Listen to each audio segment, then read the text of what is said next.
Hi everyone, today I'm going to show you how to make this D-ring connector or rectangle ring connector to hold your straps using a thin vinyl. So today I'm using, it's a metallic thin vinyl. This is from J&R Edwards.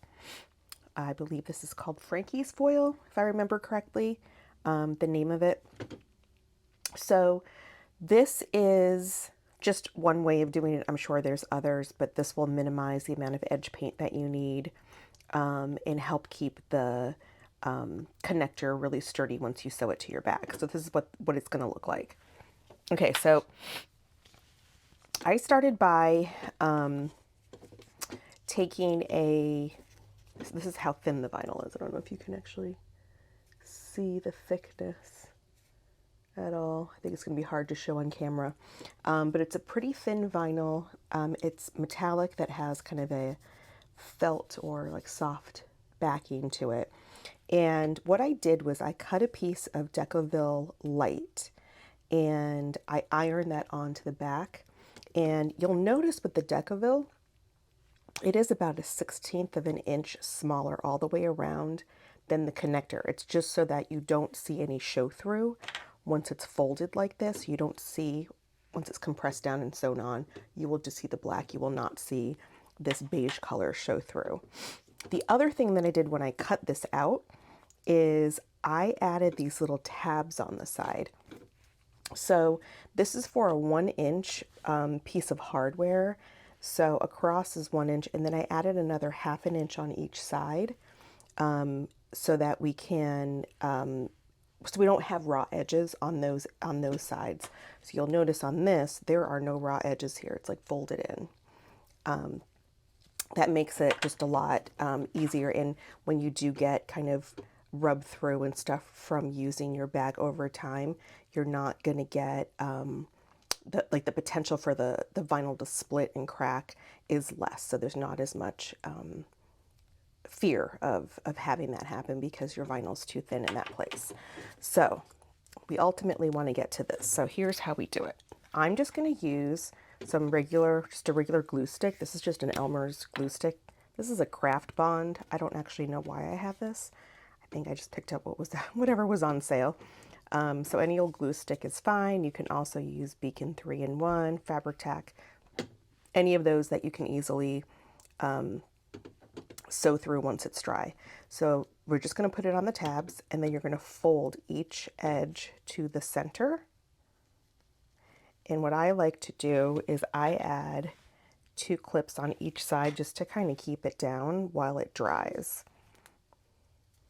It doesn't take very long. It just takes like a minute or so for it to just stay in place so that you can sew through. Okay, so you'll set that aside, let it dry. Once it's dried, it will look like this. So now it's nice and dry and I can sew through. So what we're going to do is we're going to draw on this. So this one is meant to be a heart shaped. So when I add it to my bag, I don't know if you can see this on camera or not, but I have an outline that I started to draw of where I need to stitch my heart shaped when I add this to the bag. And at the ends or the tops of where the heart is where I'm going to start and stop my stitching all the way along it. So I want to draw on that first. And what I use is a metallic, pen. This one is from Mormino. And I just kind of eyeball it and figure out where I want to sew. And this is just for the purposes of just keeping everything exactly where you want it to be. There's no guesswork. You don't mess it up when you sew. I've messed this up I don't know how many times before I decided, you know what, I'm just going to draw this on.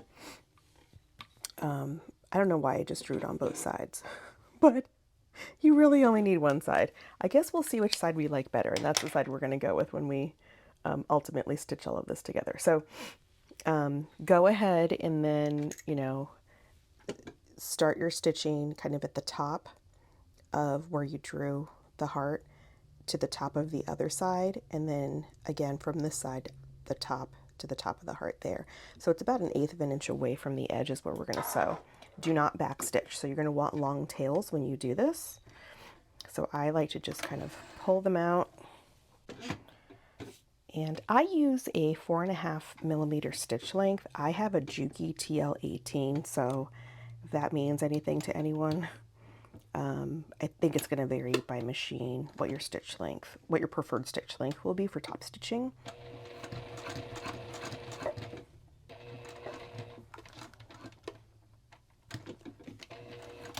And then I'm going to pull my threads so you have some long tails. And then do the other side.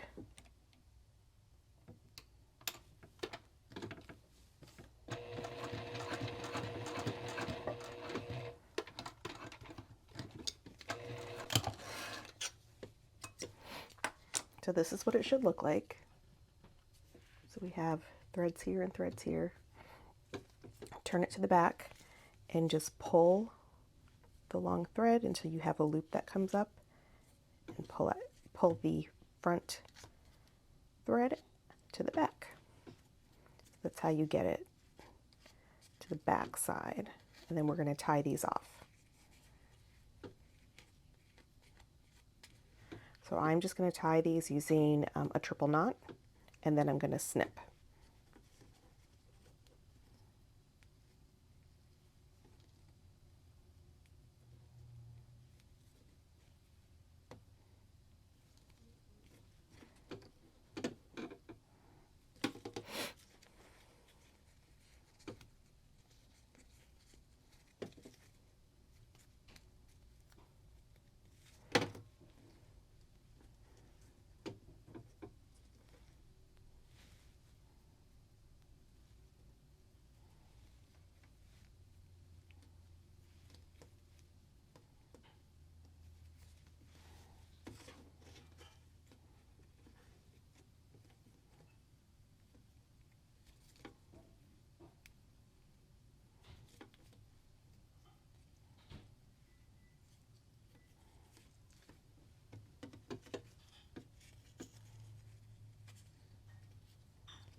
I like to go ahead and melt the ends of my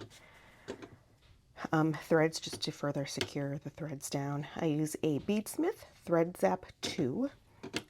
This is an alternative to using a lighter, so there's no open flame. So there's no worry of melting or of burning your fabric, which I have done. And you'll actually see these dark marks on here. I don't know if you can see it on camera. I had used a lighter along the edges of the vinyl, and I started to burn things. Okay, so that is done. So then you will take your, so this is what it looks like on the front and on the back. Take your rectangle ring, D-ring, whatever you're going to use, and just kind of push the centers in, get it through. Actually, I want my seam to be up underneath so you don't see it. There we go.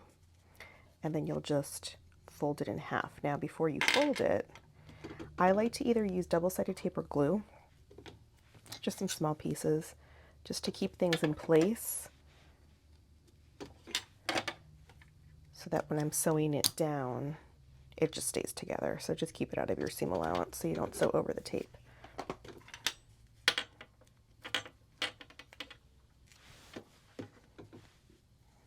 So just line it up.